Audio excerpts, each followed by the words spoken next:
Okay, guys, the one question I had before seeing this film, do we really need a sequel to Twister? 28 years later? Let's find out.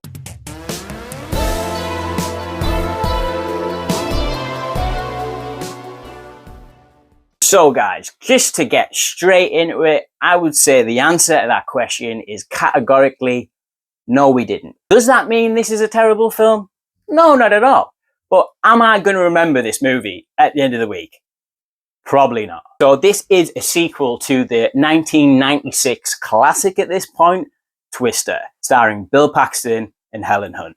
It is a film that doesn't necessarily mean a lot to me. I was 2 years old when that film released, but as I got older, that poster is very, very iconic. When I actually got around to seeing it, what a little banger. I actually think it's a disaster movie that stood the test of time. So going into this film, it wasn't a case of, yeah, I'm mega excited or anything like that.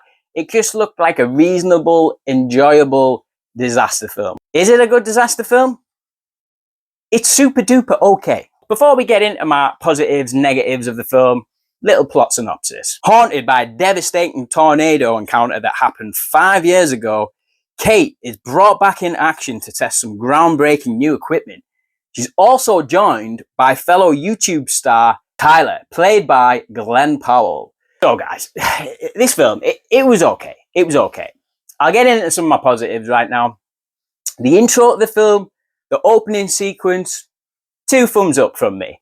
It actually set some stakes in the film that I wasn't fully prepared for that early on, but I'm glad it happened. The effects of the film, you've got to mention them. Now, we are 28 years later from that 96 film. They have massively improved, but I will say it is a testament to that film from 96 because just having watched it the other week, they still hold up pretty well too. Visually, the film looks great. I mean, it is a spectacle. There's some tornadoes in the film that involve fire as well. So when you've got that fire element in the tornado, visually, it looks really cool. The other positive I've got about the film is the pacing, actually. There's only 10-minute lulls here and there.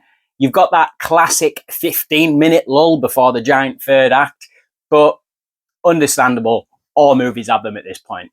The other major positive I've got about the film is, say it with me, people, Glenn Powell. Yes, this guy is a bona fide movie star.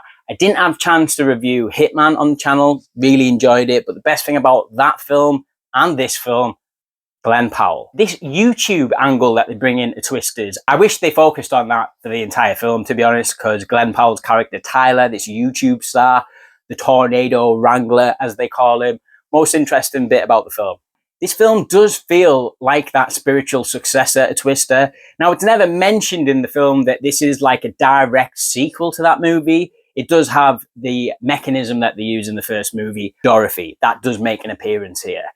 But when Glenn Powell's crew arrives into the film, that's when it starts feeling like a Twister film. His crew and that dynamic he has with his crew reminded me of the same dynamic as our crew from the first movie. Yeah, when they come into the fold, that's when I started enjoying the movie for the most part. Now, my negatives when it comes to this film. Ultimately, what the problem is here is that we've got a movie that came out 28 years later. The scale and the effects are much better. But that is a testament also to the 96 film, because after watching that recently, them effects still hold up, man. What brings me to this negativity when it comes to this film is that apart from Tyler, who's played by Glenn Powell, the characters are pretty lame and forgettable here. But you'll say, Ellis, we're not going to watch Twisters for characters. We're going to watch it for a spectacle. The spectacle is here, but it's nothing that we haven't seen before. If it's not going to have the characters that we give a shit about, at least give us something new on screen. Now, I get that this is definitely going for a more realistic view of tornadoes. It does a really good job, actually, of showing the aftermath of the tornadoes and what the people go through. That needs to be depicted on screen. But when it's not bringing anything new to the table, that's where I score it down a little bit. We've had a slew of disaster movies in the last 20 years, and for the most part, they go big and bombastic. That one isn't really doing that here. I get it's a little bit different, set it apart from the last 20 years of disaster films, but ultimately, I'm just a little bit bored by the end of it. Daisy Edgar Jones, who's playing Kate, our lead of the film, is very much our Bill Paxton sort of stand-in. So when Bill Paxton in the first movie is scanning the horizons for the tornadoes, he's like that human computer that can just, you can feel it. He's got the intuitions to when it's coming. Kate has got the same sort of intuitions as well. But that's as far as sort of that goes with Kate, our lead character. She's suffering from PTSD from the events at the start of the film. Now, while I did like that intro of the film, it leaves us with a pretty boring character moving forward. The whole PTSD thing, I've seen it 100 times before, and this is just adding to the mix. I'd probably say wait for streaming for this one, which seems strange because it's a spectacle film. Totally get that. But like I said, it's not really bringing anything new to the table. Now, if you're a big fan of Glenn Powell and you just want to see anything he's in, go and watch it. He's phenomenal. He's always phenomenal. But as a film, it's just okay. Guys, I'll probably give this one 3.5 stars out of 5. It's fine. It's acceptable. Am I going to remember this film in a week's time? Probably not.